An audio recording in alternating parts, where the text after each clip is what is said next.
Buenos días. Gracias, presidente. Señorías, transponemos hoy una directiva europea, la NIS, como ha explicado de forma brillante la ministra, una directiva que hace que por primera vez se regule en todos los países de la Unión Europea, algo que creo que se nos escapa esta mañana, la importancia global en un tema como la ciberseguridad y, como ya se ha dicho aquí, tanto en el Real Decreto anterior como en este, en la que vamos con retraso.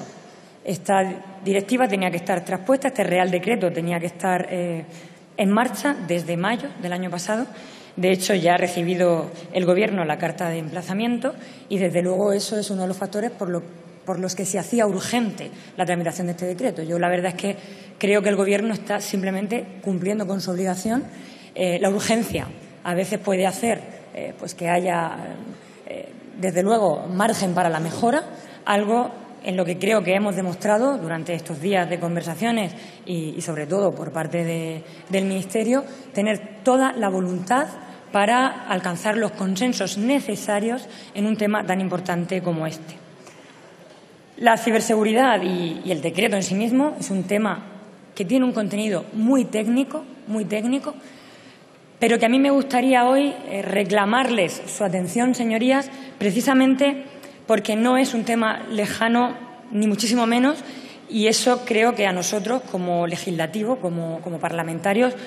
nos otorga una enorme responsabilidad. Dar pasos cruciales en la seguridad es fundamental para las empresas y el desarrollo económico del mercado único digital y para la ciudadanía. Y vamos tarde. Yo no considero que vayamos tarde como país, porque es verdad que tenemos un sistema de gobernanza maduro, por delante, incluso en algunas cuestiones de la propia directiva, pero en lo digital, con la red, con la ciberseguridad, siempre hay que ir por delante, siempre hay que estar actualizándose, y yo creo que es una buena noticia la urgencia que el Gobierno de España, que este presidente le ha dado al decreto, como los trabajos que se están haciendo en paralelo, por ejemplo, con la propia actualización de la Estrategia Nacional de Ciberseguridad. Por darle cercanía a un tema como este, estamos hablando, señorías, del sector sanitario. Hemos conocido en años anteriores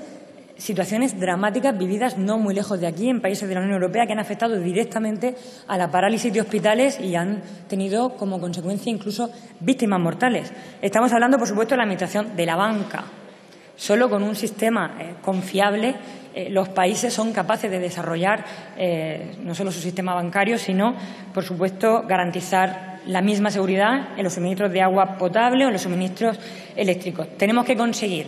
gracias a este decreto, a las medidas del Gobierno y también al consenso que aspiramos a alcanzar en el trámite, en el proyecto de ley, que consigamos ser mucho menos vulnerables ante cualquier ataque.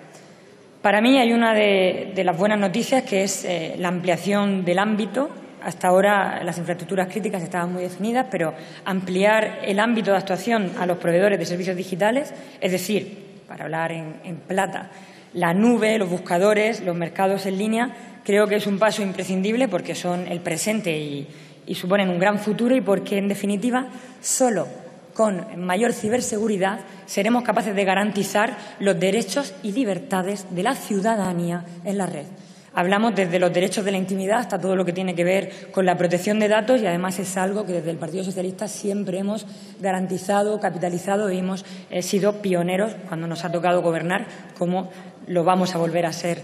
ahora.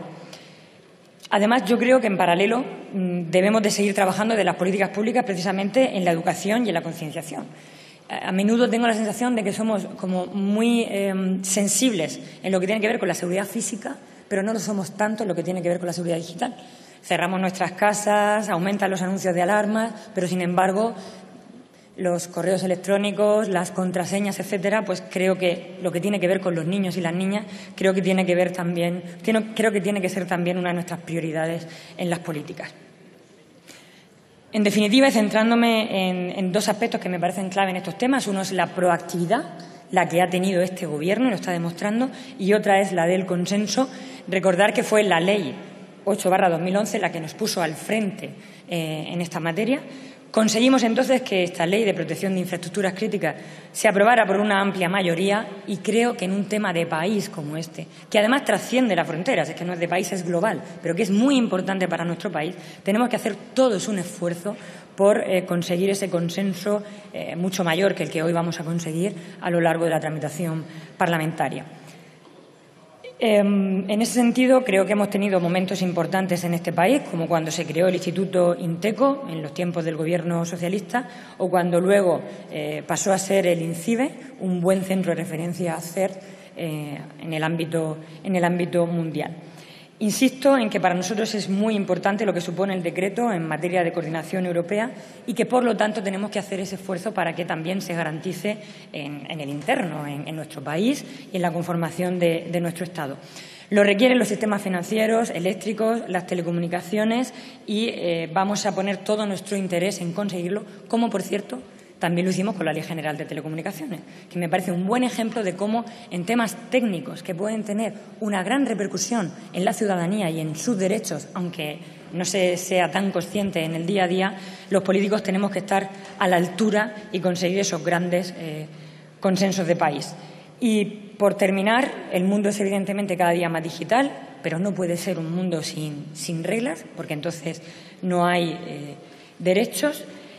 Es cierto el dato que decía la ministra, que cada vez en este país se reciben más ciberataques, como multiplicados por 10 en muy pocos años, pero creo que también hay que resaltar que somos un país con unas capacidades muy altas, el 9º en la Unión Europea y el 19 en el mundo, y aunque recibamos tantos ciberataques, el 3º de la Unión Europea, pues estamos en una buena situación. Sin duda, lo que supone el Real Decreto nos va a posicionar muchísimo mejor. Yo creo que es definitivo el punto de contacto único, los equipos de respuesta.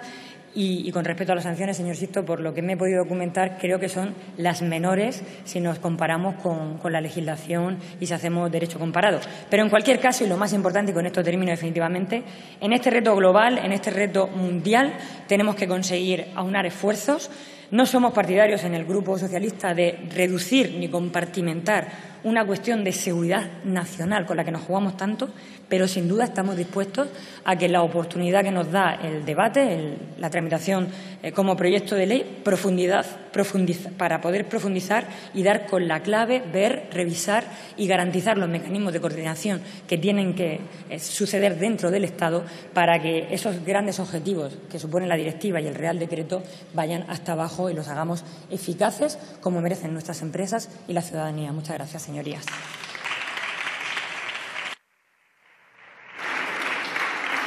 Muchas gracias.